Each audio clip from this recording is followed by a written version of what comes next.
सुनी जाने वाली कहानियों को श्रवण करेंगे।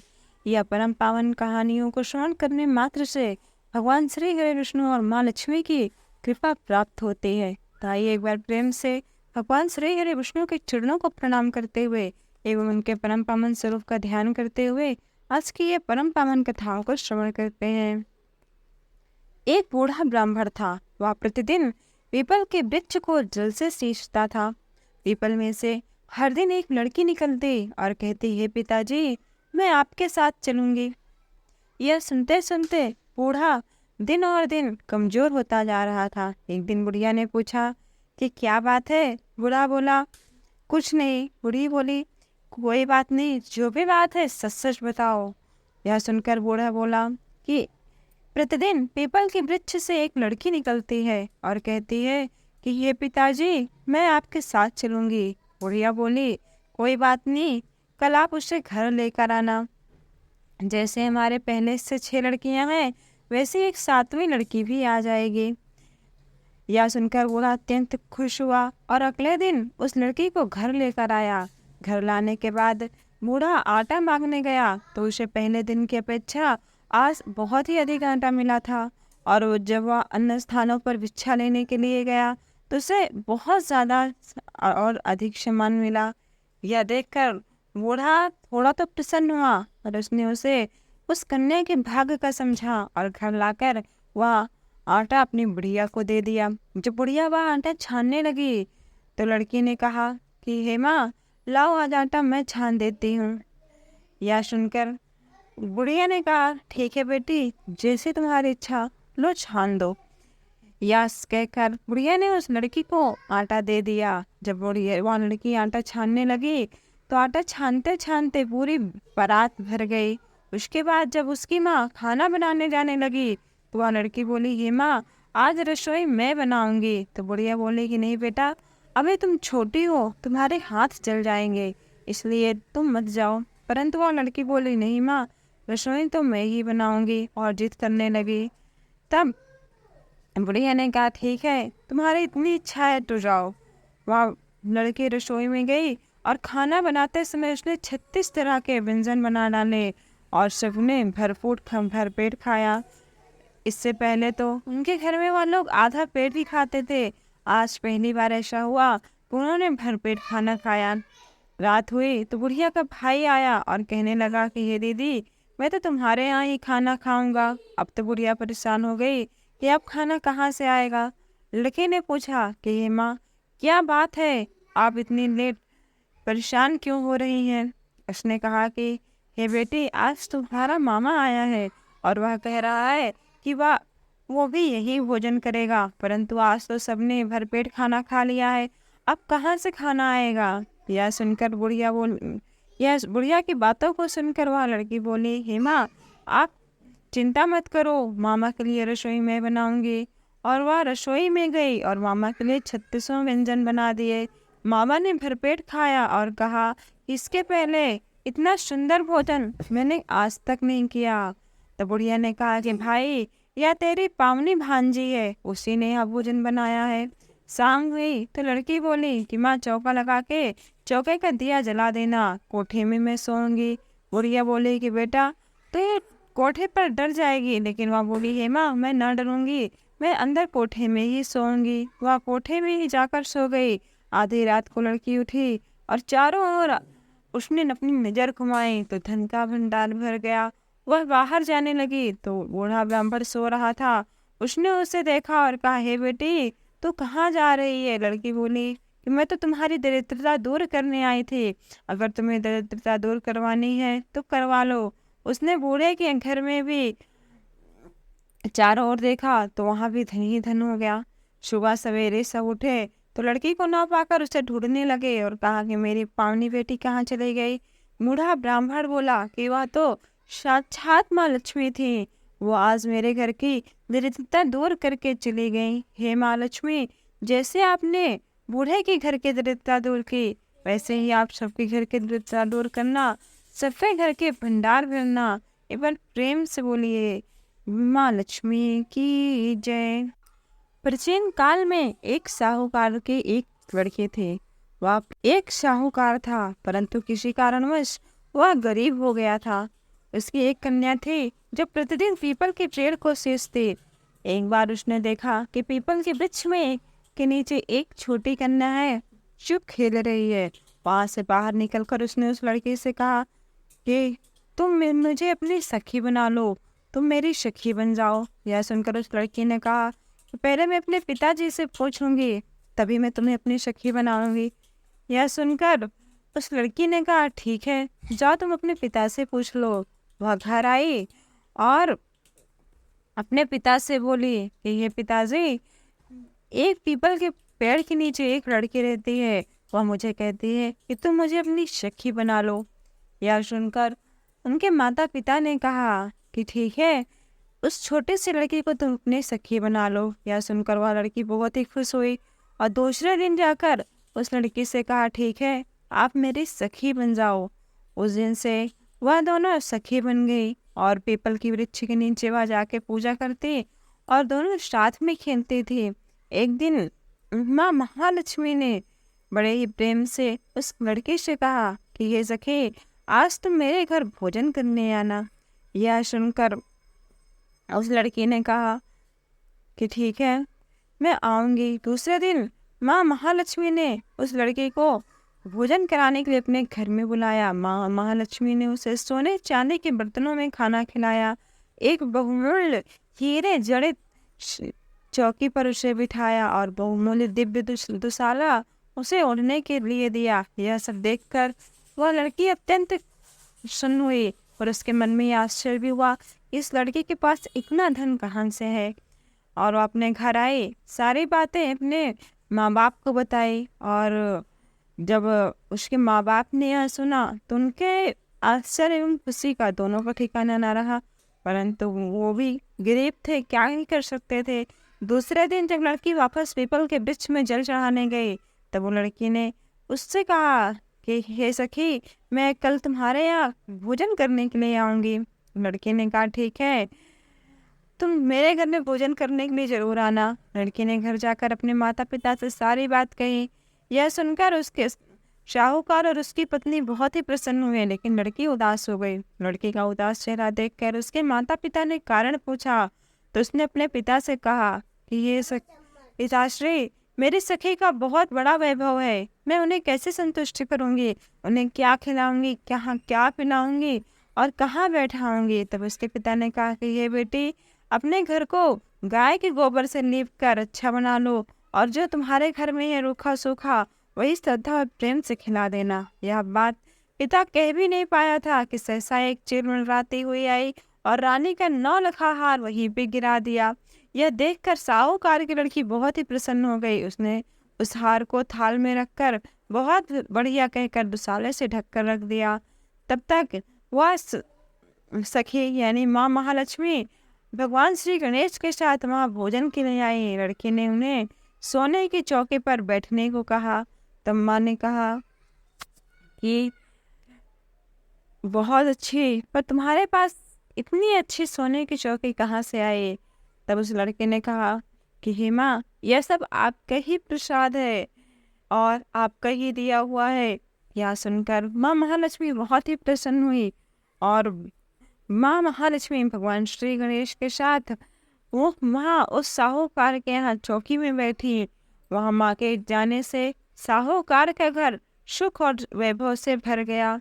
हे महालक्ष्मी माँ, आपने जैसे साहूकार का घर धन धान्य से भर दिया, उसी प्रकार आप की कथाओं को सुनने वाले पढ़ने वाले सबके घरों को धन और संपत्ति से भरकर कृतार्थ कर दो। एक बार प्रेम से बोलिए माँ महालक्ष्मी की जय। एक ब्राह्मण दंपति रहते थे। वह ब्राह्मण दंपति भगवान श्री हरि विष्णु का पूजन अत्यंत भक्ति भाव से करते थे। वह प्रतिदिन अपने घर से 7 कोस दूर गंगा और यमुना नदी के संगम में स्नान करने जाते थे। इतनी दूर आने जाने से ब्राह्मण की पत्नी थक जाती थी। अतः एक दिन उसने अपने पति से कहा कि हे स्वामी, यदि हमारा भी एक पुत्र होता तो कितना अच्छा रहता। पुत्र के बहू आती और हमें घर वापस आने पर खाना बना बनाया मिलता और बहू घर का काम भी कर देती। अपनी पत्नी की बात सुनकर ब्राह्मण ने कहा, तू तो सही कह रही है, चल मैं तेरे लिए एक बहू ला देता हूँ। ब्राह्मण ने कहा कि एक काम कर, एक पोटली में आटा डालकर कुछ मोहरे रख दे।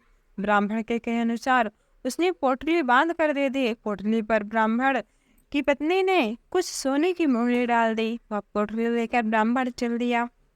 ब्राह्मण को सफर के दौरान यमुना के किनारे एक बहुत ही सुंदर लड़की दिखाई दी। वो रेत में घर बनाकर खेल रही थी। उनमें से कुछ लड़कियों ने कहा कि चलो अब अपना घर है उसको बिगाड़ दो। ये सारे बच्चे घर बनाकर खेल ही रहे थे, परंतु एक लड़की ने कहा कि नहीं नहीं, मैं अपना घर नहीं बिगाड़ूंगी, मुझे तो रहने के लिए यही घर चाहिए। लड़की की बात सुनकर ब्राह्मण मन ही मन सोचने लगा कि यही लड़की उचित है मेरी बहू बनने के लिए। जब वह लड़की घर जाने लगी तो ब्राह्मण भी उसके पीछे पीछे उसके घर तक पहुंच गया और वहां जाकर ब्राह्मण ने उस लड़की से कहा कि ये बेटी, कार्तिक का महीना चल रहा है, इसलिए मैं किसी के घर का अन्न नहीं खाता। मैं अपने साथ आटा लेकर आया हूँ। तो अपनी माता से पूछो कि क्या वो मेरे लिए आटा छान कर 4 रोटी बना देंगी। यदि वह मेरा आटा छान कर 4 रोटी बनाएंगी तो मैं रोटी खा लूँगा। लड़की ने जाकर अपनी माँ को ये सारी बातें बताई। माँ ने कहा ठीक है, जाओ ब्राह्मण से कह दो कि अपना आटा दे दें, मैं उनके लिए भोजन बना दूंगी। जब वह आटा छानने लगी तो आटे में से मोहरे निकली। वह सोचने लगी कि जिसके आटे में इतनी मोहरे हों उसके घर में कितनी मोहरे होंगी। जब ब्राह्मण खाना खाने बैठा तो उस लड़के की माँ ने उस ब्राह्मण से पूछा कि क्या आपका कोई लड़का है और क्या आप उस लड़की की सगाई करने जा रहे हो। यह सुनकर ब्राह्मण ने कहा कि मेरा लड़का तो काशी में पढ़ने गया है, लेकिन यदि तुम कहो तो मैं खान कटोरे से विवाह करके तुम्हारी बेटी को अपने साथ ले जाऊं। लड़की की माँ ने कहा ठीक है। इस पर लड़की की माँ ने लड़की की खान कटोरे से शादी करके उस ब्राह्मण के साथ अपनी कन्या को विदा कर दिया। ब्राह्मण ने घर आकर कहा कि रामू की माँ, दरवाजा खोल कर देख, मैं तेरे लिए बहू लेकर आया हूँ। ब्राह्मण की पत्नी ने भीतर से ही कहा, "हैं, हमारा तो कोई बेटा नहीं है तो तुम बहू कहाँ से लाए। अब दुनिया पहले ही ताना मारती थी, अब तुम भी मारने लगे। ब्राह्मण ने कहा तू तो दरवाजा खोल कर तो देख, पहले ही तो क्या बोल रही है। जब ब्राह्मणी ने दरवाजा खोला तो उसने देखा कि सामने बहू खड़ी है। उसने बहू का बड़े ही आदर और सत्कार के साथ स्वागत किया और प्यार के साथ उसे अंदर ले आई। जब अब ब्राह्मण जब भी अपनी पत्नी के साथ स्नान करने जाता और घर में आता तो बहुत सारा काम करके खाना बना कर रखते थे। वह उनके कपड़े भी धो देती थी और रात को हाथ पैर भी दबाती थी। इस तरह बहुत दिन बीत गए। ब्राह्मण ने अपनी बहू से कहा कि बहू, तुम कभी भी चूल्हे की आग मत बुझने देना और मटके का पानी कभी खत्म मत होने देना। परंतु एक दिन किसी कारण चूल्हे की आग बुझ गई। यह देखकर बहू घबरा गई और भागी भागी अपनी पड़ोसन के पास गई और कहा कि मेरे चूल्हे की आग बुझ गई है, मुझे थोड़े सी आग दे दो, क्योंकि मेरे सास ससुर सुबह स्नान करने गए हुए हैं, वह थके हुए आएंगे घर, इसलिए मुझे उनके लिए भोजन बनाना है। यह सुनकर पड़ोसन ने कहा कि तू तो बावली है, तुझे यह दोनों मिलकर पागल बना रहे हैं, इनका कोई पुत्र ही नहीं है और ये निसंतान है। बहू ने कहा नहीं नहीं, ऐसा मत कहो, इनका बेटा तो बनारस में पढ़ने गया है। इस पर पड़ोसन ने कहा कि यह तुझे झूठ बोल कर लाए हैं, मेरी बात को तो सच मान, इनका कोई बेटा नहीं है। अब बहू पड़ोसन की बातों में आ गई और कहने लगी कि अब आप ही बताओ मैं क्या करूं। पड़ोसन ने कहा कि करना क्या है, जब तुम्हारे सास ससुर आए तो हम जली भुंजी रोटियां देना और बिना नमक की दाल कर देना, खीर की कड़छी दाल में और दाल की कड़छी खीर में डाल देना। अब पड़ोसन ने उसे अच्छे से सिखा पढ़ा दिया और फिर जब उसके सास ससुर घर आए तो उसने ना तो उनका आदर सत्कार किया और ना ही उनके कपड़े धोए। जब उसने सास ससुर को खाना दिया तो सास बोले कि आज बहू ये रोटियां जली हुई क्यों हैं, दाल भी अच्छी नहीं है। तब बहू ने पलट कर कहा कि एक दिन ऐसा खाना खा लोगे तो कुछ बिगड़ नहीं जाएगा। सास ससुर को खरी खोटी सुनाकर वह फिर से पड़ोसन के पास गए और बोले कि अब आगे क्या करना है। पड़ोसन ने कहा या तुम सातों कोठों की चाबी मांग लेना। अगले दिन जब भी स्नान करने चले गए तब बहू जाने ही लगे तब बहू कहने लगी कि हे माँ, मुझे तो सातों कोठों की चाबी चाहिए। तब ससुर ने कहा कि इसे चाबी दे दो। अब सास ने बहू को चाबी दे दी। अब सास ससुर को जाने के बाद जब बहू ने दरवाजे खोले, देखे तो किसी में अन्न भरा है, किसी में धन भरा है और किसी कोठे में बर्तन पड़ा है। जब कृष्ण ने सातवां कोठा खोला तो उसने देखा कि शिव जी, पार्वती माता, गणेश जी, लम्मा लक्ष्मी, पीपल पटवारी, कार्तिक के ठाकुर, राई दामोदर, तुलसी जी, गंगा यमुना और 33 कोटि देवी देवता विराजमान है। और वहीं पर एक लड़का चंदन की चौकी पर बैठकर माला जप रहा है। यह सब देखकर उस लड़के ने से बहू ने पूछा कि तुम कौन हो। तब लड़का बोला कि मैं ही तेरा पति हूँ, अभी तो दरवाजा बंद कर दे, जब मेरे माता पिता आएंगे तब दरवाजा खोलना। यह सब देखकर बहू अत्यंत प्रसन्न हुई और सोना श्रृंगार करके सुंदर वस्त्र पहनकर अपने सास ससुर का इंतजार करने लगी। उसने अपने सास ससुर के लिए अच्छे अच्छे पकवान बनाए।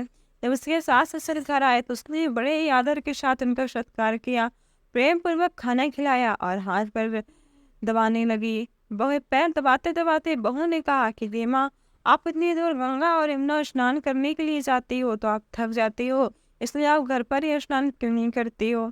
यह सुनकर सास कहने लगी कि बेटा, गंगा यमुना घर पे तो नहीं बहती हैं। तब उसने कहा, हे माँ, आपके घर पे ही बहती हैं, चलो मैं आपको दिखाती हूँ। जब बहू ने सातवां कोठा खोल कर दिखाया तो उसमें शिव जी, पार्वती जी, गणेश जी, लक्ष्मी जी, पीपल पटवारी, कार्तिक के ठाकुर, राई दामोदर, तुलसी जी का बिड़वा, गंगा यमुना बह रहे थे और साथ में 33 कोटि देवी देवता विराजमान हैं। वहीं चौकी पर बैठा एक लड़का माला जप रहा है। मैंने उसे देखकर कहा कि ये बेटा, तू कौन है। लड़का बोला, हे माँ, मैं तेरा ही बेटा हूँ। तब ब्राह्मणी ने कहा कि तू कहाँ से आया है। लड़के ने कहा, हे माँ, मुझे स्वामी कार्तिकेय ने भेजा है। माँ ने कहा, हे बेटा, तुझे यह संसार कैसे मानेगा कि तू मेरा बेटा है। माँ ने कुछ विद्वान और पंडितों से को बुलाया। तब पंडितों ने कहा कि एक काम करो, इस पार बहू और बेटा खड़ा हो जाए और उस पार माँ खड़ी हो जाए। माँ ने चमड़े की अंगियां पहनी हो और छाती में से दूध की धार निकलकर बेटे की दाढ़ी और मूछें भिगा दें और पवन पानी से गठजोड़ा बन जाए, तब यही माना जाएगा कि ये बेटा इसी माँ का है। उसने ऐसा ही किया। चमड़े की अंगियां फट गई और छाती में से दूध की धार निकलकर बेटे की दाढ़ी मूछ भीग गई। पवन पानी से बहू का गठजोड़ा बन गया। यह सब देखकर ब्राह्मण और उसकी पत्नी अत्यंत खुश हुए और उसकी पत्नी का खुशी का ठिकाना न रहा।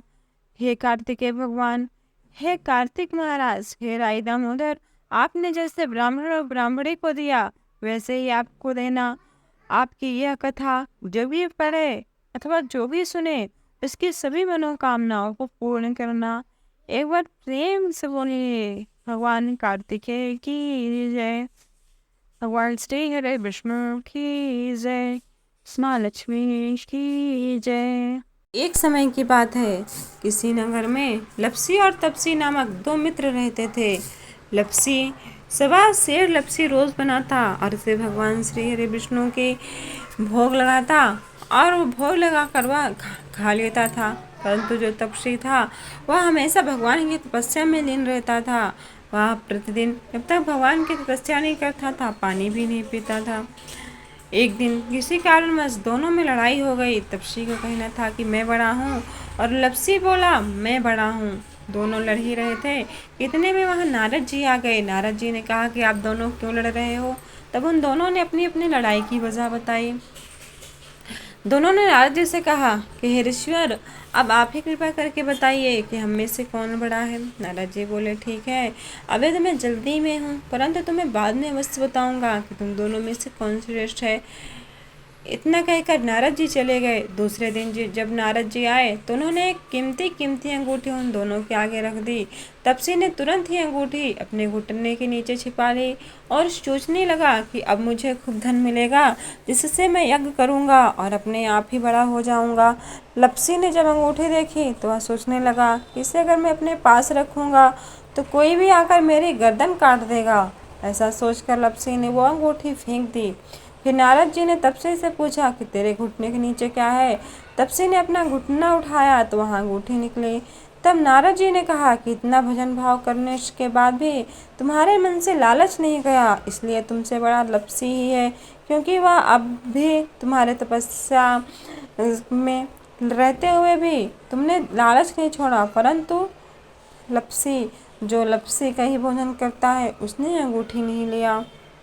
यह सुनकर तपसी नारद जी के चरणों में गिरकर क्षमा प्रार्थना करने लगा और बोला, हे ईश्वर, आप मुझे क्षमा कर दो और मेरा उद्धार कर दो। नारद जी ने कहा कि हे तपसी, तुम्हारे तपस्या का फल अब तुम्हें नहीं मिलेगा, क्योंकि तुमने झूठ बोला, चोरी किया। यह सुनकर तपसी बोला, हे देवर्षि, आप मुझे क्षमा कर दो और आप बताओ कि मेरा पाप कैसे उतरेगा, इसका कोई उपाय बताओ।